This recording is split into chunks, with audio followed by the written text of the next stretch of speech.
1996 Gamera 2, Advent of Legion, takes place a year after Gamera Guardian of the Universe, although the first movie isn't a required viewing in order to understand the events that unfold in the sequel. That police officer returns to make more funny faces, yeah! Whereas Guardian of the Universe feels like a horror film that evolves into a superhero movie, Gamera 2 almost pays homage to the American sci-fi flicks from the 50s and 80s, and references Christianity and the Bible! My name is Legion, for we are many. Director Shizuki Kaneko, who directed all 3 Gamera films of the 90s, was fascinated with Western culture and philosophies, and implemented a lot of these ideologies and motifs into his films. None more so than his only Godzilla film as director. Godzilla, Mothra, King Ghidorah, giant monsters all out attack, Godzilla, Mothra, King Ghidorah, giant monsters, bleh. I'm not a huge fan of H.P. Lovecraft, I at least understand the basics, but it actually is fun researching and trying to connect all the Lovecraft themes and references. Heck, Godzilla's undead resurrection reflects that of the undead Cthulhu rising from the sea! Gamera 2 might even have some hints of Lovecraft in it, like how a meteorite crashes onto Earth and unleashes cataclysmic mysteries and monsters that science cannot comprehend.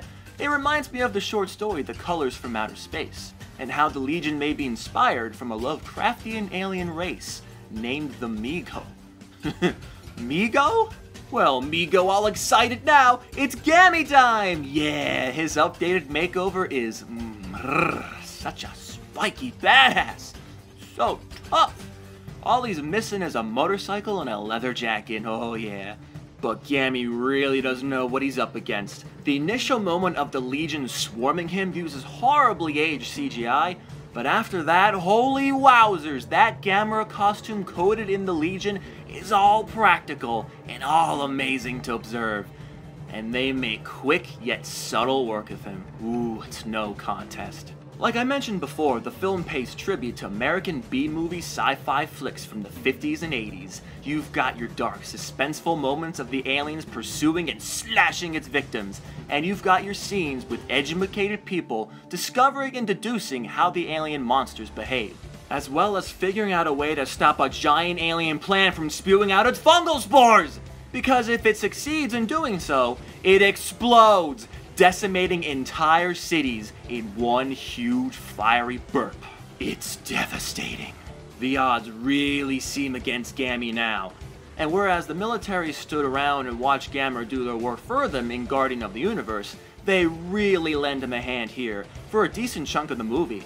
They even eradicate all the little Legion in one fell swoop, and there's one-on-one combat! Ooh, it's just like Starship Troopers, but with a little more oomph. And yes, I did say little, because there's a big one.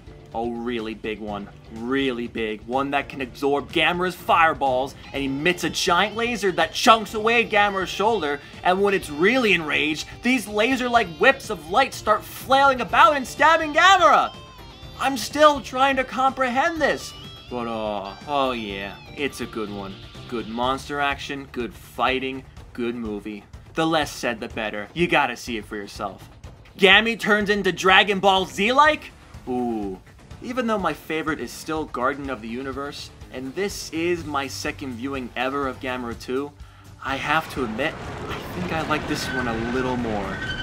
Me go watch it again.